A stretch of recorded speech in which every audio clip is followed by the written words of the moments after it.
Magandang araw Luzon, Visayas at Mindanao, Sabah. So welcome back sa ating YouTube channel.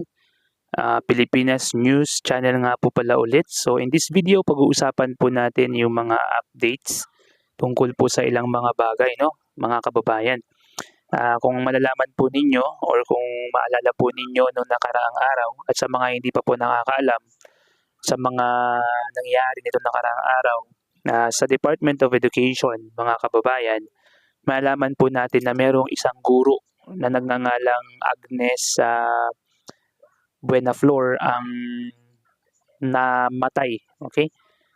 Pumanaw dahil nga po sa sinasabing siya po ay nagkaroon ng classroom observation or namatay po siya dahil po nahimatay siya sa kanyang classroom observation and then nabagok po yung ulo niya na siyang naging tuluyan niyang ikinamatay.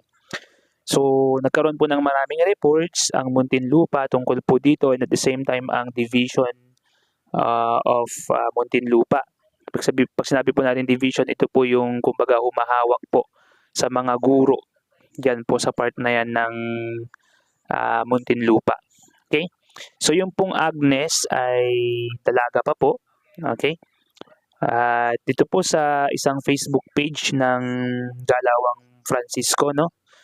Dahil po doon sa nangyaring classroom observation na issue. Ito po yung sinabi po ni Galawang Francisco. Ito pong Facebook page na to ay fina-follow po ng inyong lingkod dahil sa mga content po nito na na pang teachers, pang students din. Mostly pang teachers po yung kanyang mga ipinopost sa kanyang mga Facebook page o sa kanyang content, no? At kung gusto po ninyong i-follow din po siya, i-follow nyo na po siya dahil kapaki-pakinabang din po ng content na pinopost niya sa kanyang Facebook page. Sinabi po dito sa Galawang Francisco Facebook page, it should be stipulated and implemented by statutes, not just a mere declaration.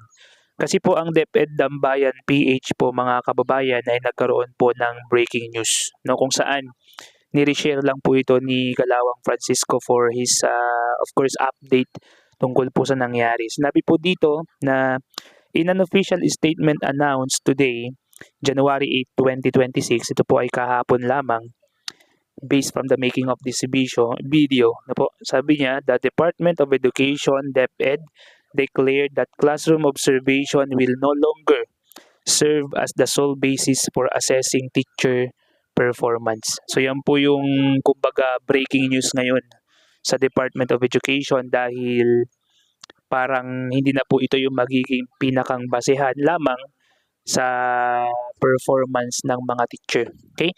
Kinakailangan po kasing gawin ito ng mga teacher unang-una dahilan po nito, unang-una para makita, ma-check ng mga head teachers, ng mga punong guro o ng principal kung ginagawa pa ba ng teacher ng tama yung kanyang gawain or yung teaching ba niya ay quality pa rin. Ganon din, isa pa pong kapakinabangan ng classroom observation ay ito po ay ginagamit sa IPCRF. Yung pong IPCRF ay ipapasa para sa promotion ng mga teachers. Ito po ay parang basehan, parang malaki or major variables kung saan major variable ng basis for teachers promotion overall ng kanyang performance. Pero sa kabilang banda, yung pong kumbaga negative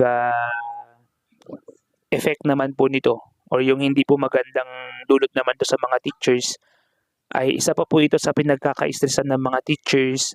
Instead na focus na lamang po sila sa kanilang mga lesson plans at mga ituturo, ito pa po yung pinaghahandaan nila ng kumbaga parang ilang araw or siguro isang linggo pa. Kaya na lang po siguro nangyari yun kay Ma'am Agnes Buenaflor, no? Ilang araw daw po niyang pinagpuyatan, pinagpaguran yung kanyang i-demo or yung kanyang gagawin na pagtuturo sa kanyang classroom observation. So yun po yung update ngayon dito sa Department of Education sa Facebook page ng Galawang Francisco.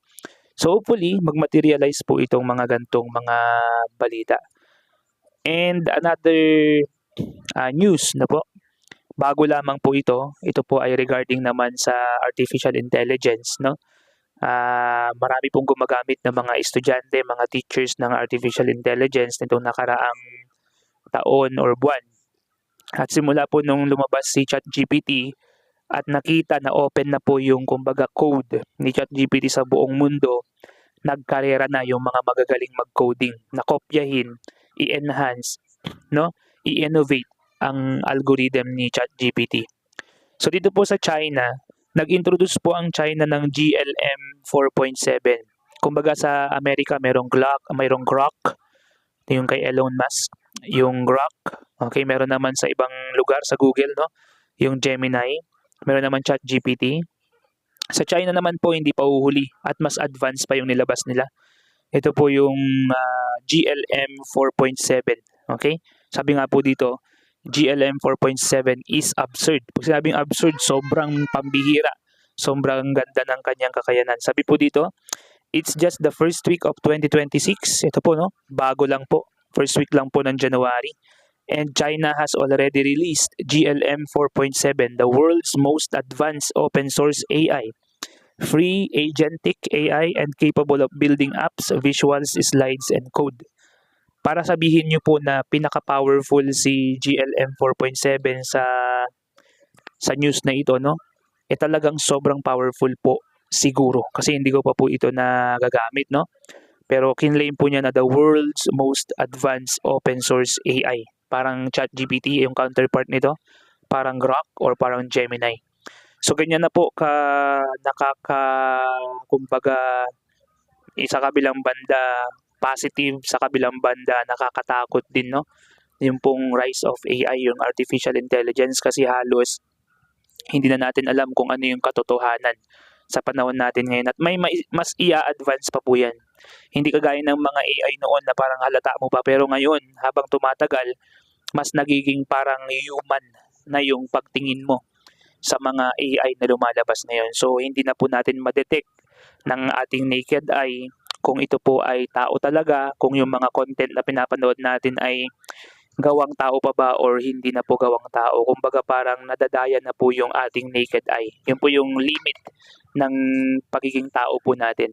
So kung ito po ay ginawa ng AI, siguro madedetect din po yan ng mga AI. And hopefully, makapag-adjust po yung mga governments, yung mga, yung pong mga detectors ng mabilisan din dahil sobrang bilis din po ng pagdami nito. Okay, so maraming salamat po sa inyong pagsubaybay dito po sa ating channel, Pilipinas News Channel. And maraming salamat po sa inyong pagsuporta. So gusto ko pong hingin sana ang inyong suporta sa pamamagitan ng pag-like sa video na to at pag-share sa video na to at mag-subscribe na po kayo sa ating channel kung gusto po ninyo ng mga ganitong klase ng content. So once again, this is Pilipinas News Channel. Peace out.